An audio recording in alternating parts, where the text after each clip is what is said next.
গল্প বয়সে বড় মেয়ের প্রেমে পড়ে যা হলো। প্রথম পর্ব। সমাজে কিছু নিয়ম থাকে যা ভাঙলে রক্ত ঝরে না, কিন্তু বুকটা চিরে যায়। আয়ন জানত নীলা আপার প্রতি তার এই টান কেবল মোহ নয়, বরং এক গভীর অতল গহ্বর। বয়সের ব্যবধান আর সামাজিক দেয়াল যখন পাহাড় সমান, তখন এক পশলা বৃষ্টির মতো নীলার হাসি আয়নের সব যুক্তি ওলটপালট করে দেয়। এই নিষিদ্ধ অনুভূতির শেষ কোথায় তা না জেনেই সে ঝাঁপ দিয়েছিল এক অনিশ্চিত গন্তব্যে। বিকেলের তপ্ত রোদ তখন জানালার গ্রিল ছুঁয়ে ঘরের মেঝেতে লম্বা ছায়া ফেলছে।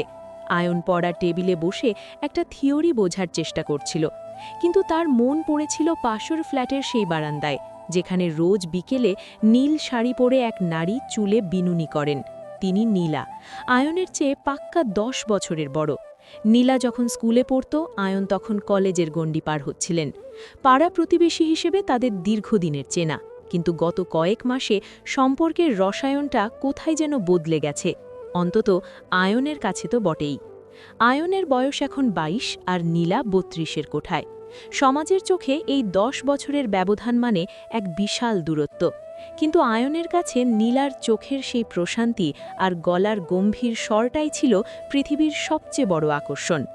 নীলা ডিভোর্সি, মাস 6 হলো স্বামীর সাথে বিচ্ছেদ ঘটিয়ে বাবার বাড়িতে ফিরে এসেছেন। এই নিয়ে পাড়ায় কানাঘোষার শেষ নেই। কেউ সমবেদনা দেখায়, কেউ আবার বাঁকা চোখে তাকায়, কিন্তু আয়লের চোখে তিনি ছিলেন এক অপরাজিতা, যে সব ঝড় সামলে মাথা উঁচু করে দাঁড়িয়ে আছে। হঠাৎ কলিং বেলের আওয়াজ আয়নকে বাস্তবে ফিরিয়ে আনল। দরজা খুলতেই দেখল সামনে দাঁড়িয়ে নীলা, হাতে এক বাটি পায়েস। নীলার মুখে হালকা হাসি, কিন্তু চোখের কোণে এক অদ্ভুত বিষণ্ণতা। তিনি বললেন, আয়ন, মা পায়েস পাঠালেন, তোকে খুব পছন্দ করেন তিনি, তাই ভাবলাম একটু দিয়ে আসি। আয়ন মন্ত্রমুগ্ধের মতো বাটিটা হাতে নিল। তার আঙুল আলতো করে নীলার হাত ছুঁয়ে গেল। মুহূর্তের জন্য এক তীব্র বৈদ্যুতিক তরঙ্গ যেন আয়নের শরীরের ভেতর দিয়ে বয়ে গেল। নীলা কি সেটা বুঝতে পারলেন? তার চোখের পাতা কি একটু কেঁপে উঠল? আয়ন নিজেকে সামলে নিয়ে বলল, ধন্যবাদ নীলা আপা, ভেতরে আসবেন না?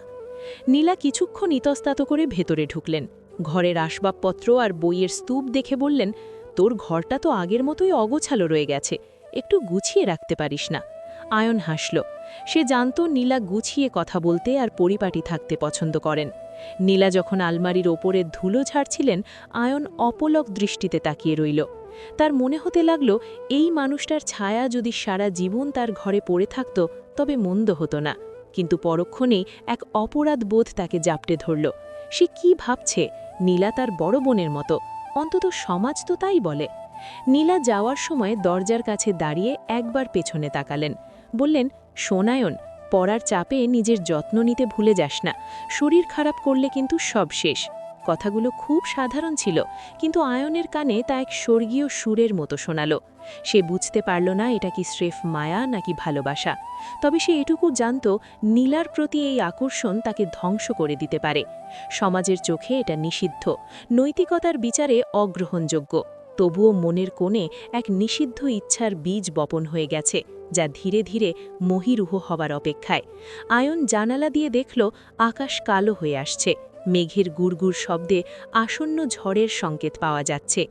একই ঝড় বোধহয় আয়নের ভেতরেও দানা বাঁধছিল। সেই ঝড়ের সব ভেঙে চুরমার হবে নাকি নতুন কিছু জন্ম নেবে, তার উত্তর কেবল সময়ই দিতে পারে। আয়ন বিছানায় গা এলিয়ে দিয়ে জানালার বাইরের অন্ধকারের দিকে তাকিয়ে দীর্ঘশ্বাস ফেলল। তার একলা ঘরে তখন কেবল নীলার শরীরের সেই হালকা পারফিউমের সুবাস ভাসছিল, যা তাকে এক অন্য জগতে নিয়ে যাচ্ছিল।